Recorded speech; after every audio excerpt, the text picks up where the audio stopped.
I would like to invite you on a little thought experiment. Let's pretend that we're going on a polar expedition together, all of you and me, and we need to hire a captain. And we have two resumes in front of us. One comes from a man who has already successfully achieved all four of the major polar goals, the North Pole and the South Pole, and the Northeast and the Northwest Passage. In fact, three of these he was the first person to accomplish. Let's call him Candidate A. Candidate B is a man who set off for the Antarctic 4 times, 3 times as the man in charge, and every time resulted in failure, catastrophe, or death. Who should we hire? It's not meant to be a trick question. I think it's obvious. We want Candidate A. He's the man for the job. But in reality, we often trick ourselves into hiring Candidate B or someone like him. How do I know? Well, both of these men were real polar explorers who lived during the so-called heroic age of polar exploration. And in the century since, one of them has been consistently celebrated as a leadership role model in best-selling books, blogs, documentaries, podcasts, and an endless stream of social media posts. But, surprisingly, shockingly, this is not Candidate A, but Candidate B, the very much disaster-prone Anglo-Irish explorer Ernest Shackleton. Meanwhile, Candidate A, the Norwegian Roald Amundsen, by any metric, the most successful polar explorer to have ever lived, has been largely forgotten. I did a quick search in my university's library catalog before this talk, and I found no fewer than 26 books that celebrate Shackleton's leadership qualities. For Amundsen, I found 4, 2 of which I wrote.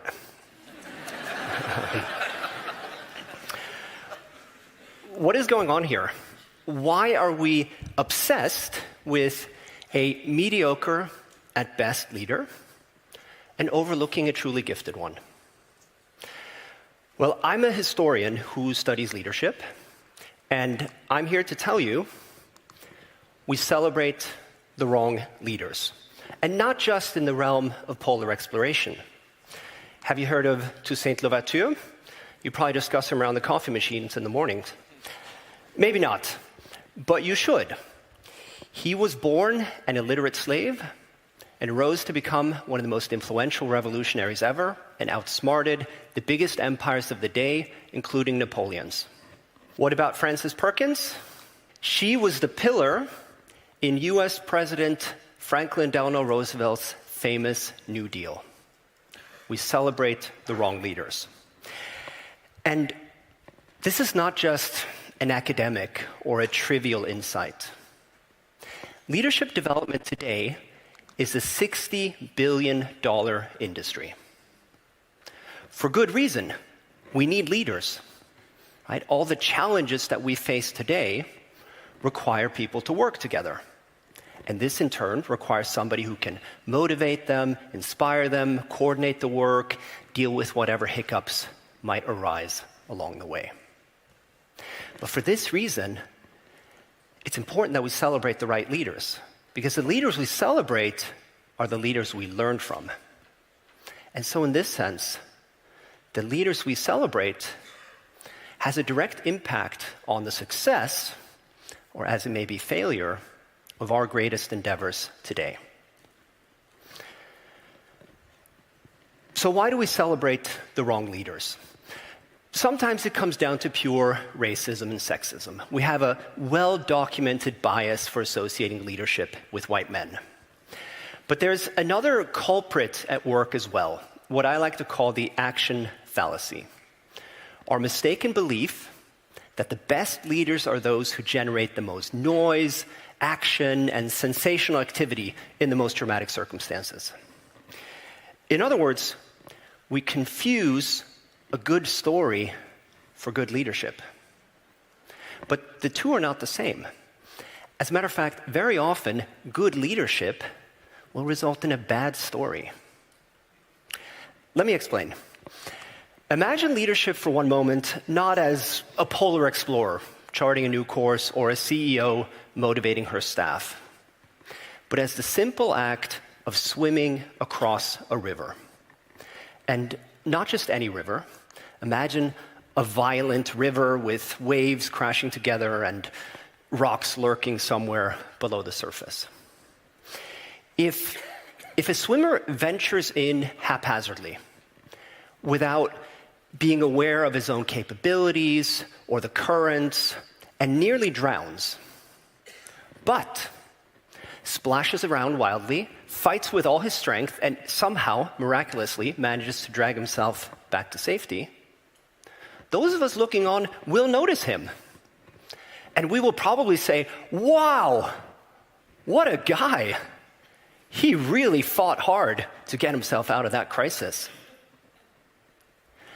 And if instead we have a swimmer who has studied the river for years and knows just where and when to enter the water and how to turn her body in subtle ways, and so lets the current carry her across, we probably won't notice her.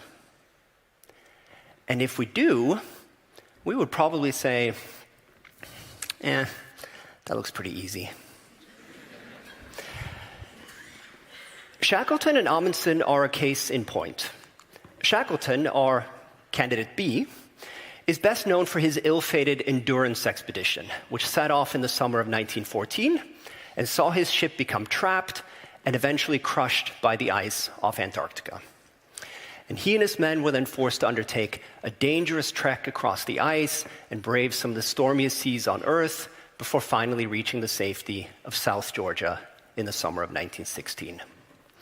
Now, Shackleton was a tenacious man, no doubt.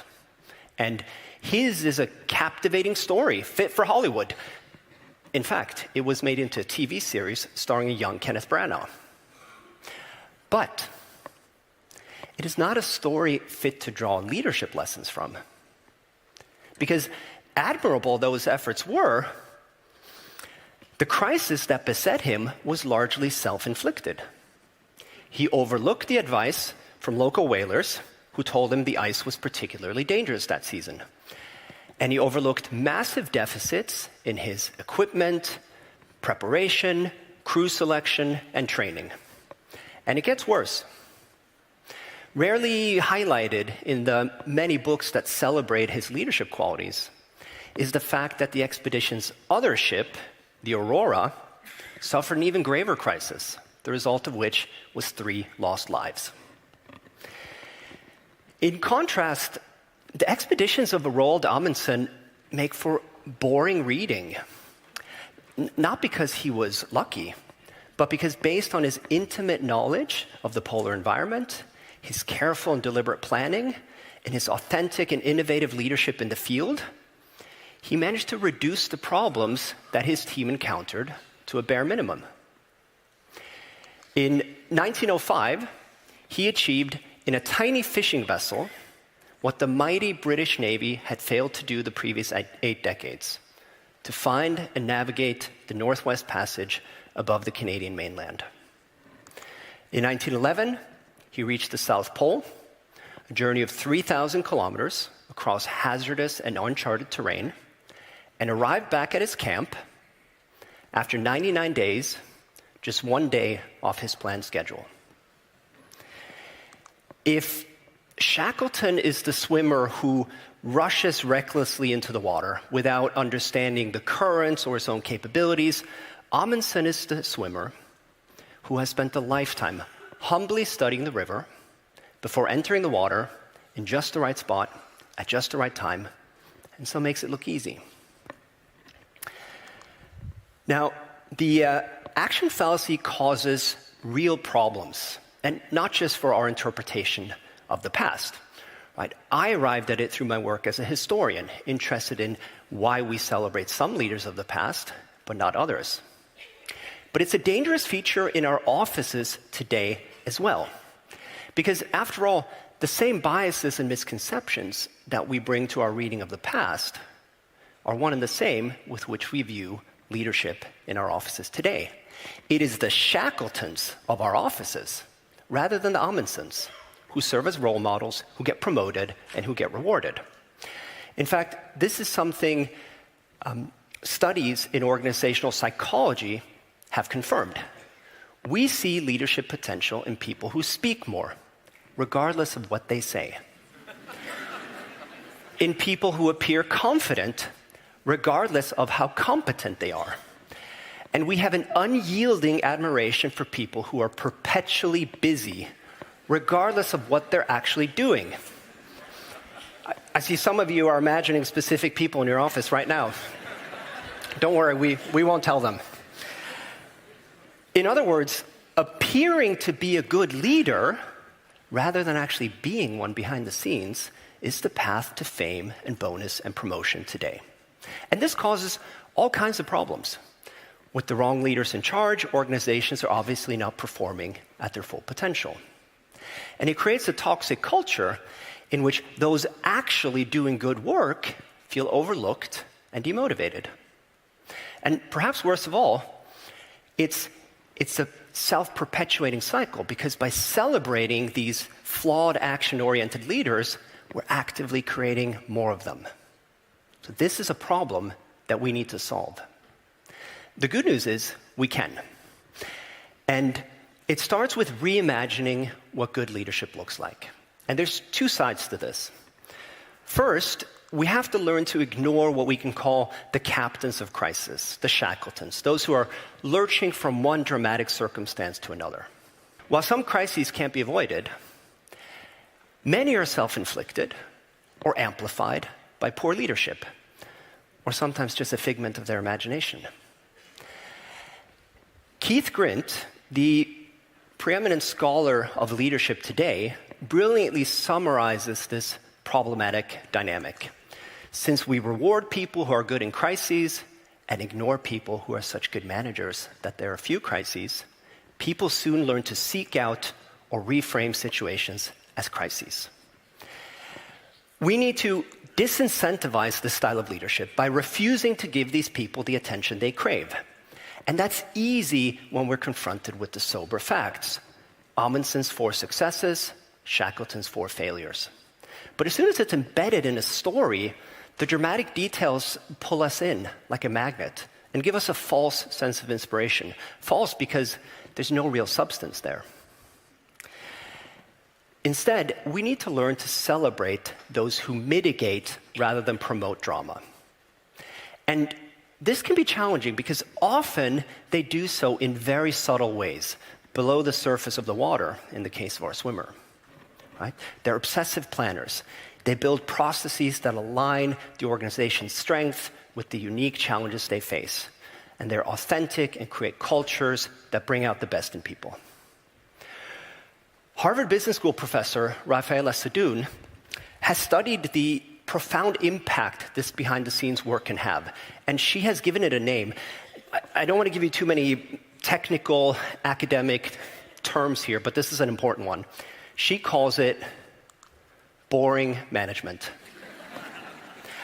But as she tells us from her research, the evidence is clear that boring management matters. It may not be as exciting as leading a cavalry charge from the front or giving a brash pep talk, but it's the real toolkit of good leaders. And to me, making a difference from behind the scenes, unconcerned with what other people are thinking, unconcerned with spilling self-aggrandizing words or exaggerating, such people are truly inspirational. Let me summarize. The action fallacy tricks us into celebrating the wrong leaders, and this comes with huge costs. We can overcome it. I would say we must overcome it. And this starts with reimagining what good leadership looks like. So the next time you're in a position to judge or reward a leader, or maybe just the next time you're trying to figure out whose efforts actually guided your team or organization to success. Resist the temptation to be dazzled by tales of adventure and daring do, and take a moment to look below the surface or in the quieter corners of your team. And this is important because the next time your organization is faced with the equivalent of the ice pack looming on the horizon, who do you want in charge?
The leader who responds to the ship freezing in place by frantically cranking the engine, unpacking the crates of dynamite, and pushing his men to their breaking point? Or the leader who avoids getting stuck in the ice in the first place? Thank you.